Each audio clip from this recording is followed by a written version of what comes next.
بھیڑیا اور سارس۔ کافی سال پہلے جنگل میں ایک بھیڑیا رہتا تھا۔ وہ بہت چالاک اور مکار تھا۔ ایک دن وہ کھانا کھا رہا تھا تو ایک ہڈی اس کے حلق میں پھنس گئی۔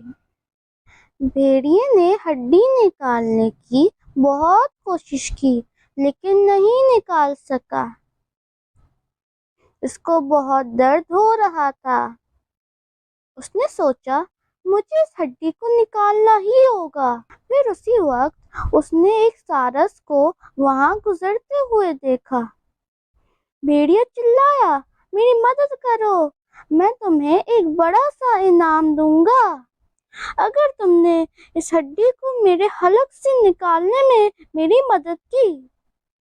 سارس نے انعام کے بارے میں سوچا اور پھر مان گیا۔ سارس نے اپنی لمبی چونچ بھیڑیے کے منہ میں ڈالی اور ہڈی کو پکڑ کر باہر کھینچ لیا۔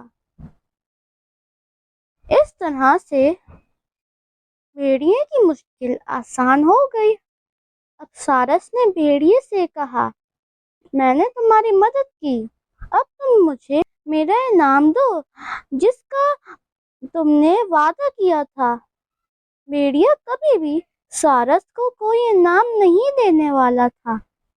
اس نے اپنا کام نکلوانے کے لیے اس سے جھوٹ بولا تھا۔ بھیڑیا بولا، تم بھیڑیے کے منہ سے زندہ باہر نکل آئے، کیا یہ اپنے آپ میں ہی ایک انعام نہیں ہے؟ یہ کہہ کر بھیڑیا سارس پر ہنسنے لگا اور پھر وہاں سے چلا گیا۔ سارس نے سوچا، میں کتنا بے وقوف تھا کہ میں نے ایک مکار بھیڑیے کی مدد کی اور اس پر بھروسہ کر کے انعام کی توقع کی۔